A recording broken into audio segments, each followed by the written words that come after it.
Huwag na tayo maging bihag ng iisang upuan. Tukusin, hindi lang naman kaming mga kontraktor ang nakikinabang dito. Marami din sa inyo, mga politiko, ang nagpapataba ng bulsa sa pangungurakot. Kawawa po talaga ang mga mamamayang Pilipino kasi ninanakaw lang natin ang kaban ng bayan. Sinong umaahon, tayo ba o sila? Yung ngiti nila habang nakakabog ka ba sa hapon?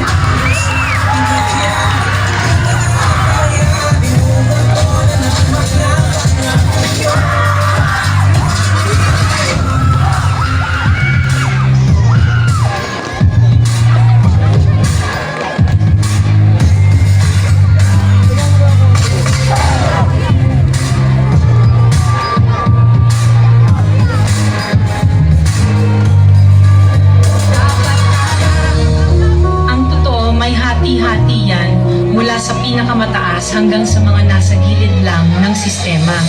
Sa patuloy na pagdinig sa Senado, at di pa lang pinurano na proyekto ng gobyerno, 491 funds. Dapat alam natin ang tama ba din natin ginagawa? Paulit-ulit na lang na ito ang bagong simula. Simula ng simula, bakit walang natatapos sa trasamante? Laging buntod ng swelas ng sapatos. Ilang beses na ako, ilang beses na ako. Ba't di natin subukan at tulungan at umako? Bumahagi sa bigang na matagal na natin pasal pag tayo sama-sama.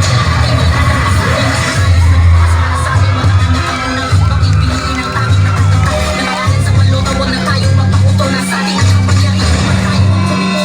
Isipin mo, itigil ang pagsisi sa sundalo. At sa pwestong di ka nakilala ang pagsisi. Sa lahat ng kanyang pangakong magkakagawa.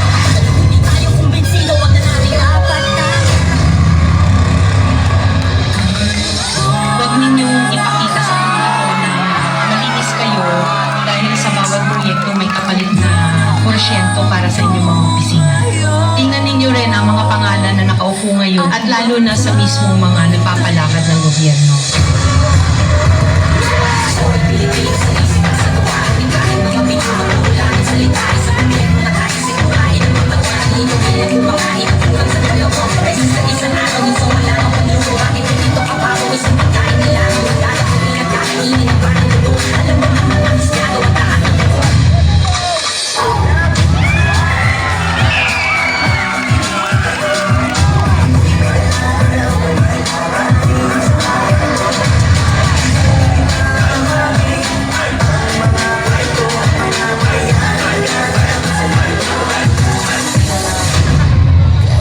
Noong isang taon pa na isiwalat na may mga mali-maletang pera o name basura na i-deliver daw sa ilang mga politiko na naglalaman di mano ng hindi lang bilyones kundi bilyones ng kickback mula sa pondo dapat ng bayan.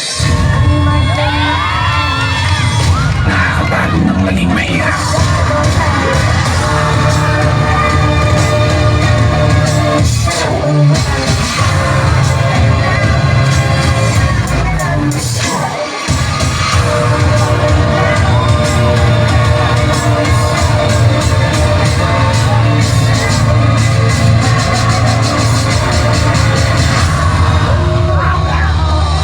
Pera ng taong bayan pero tayo ang nakikinabang. Hindi ba tayo nahiya? Ang mga mahihirap mas lalong naghihirap. Kaya tama na ang pangungurakot natin.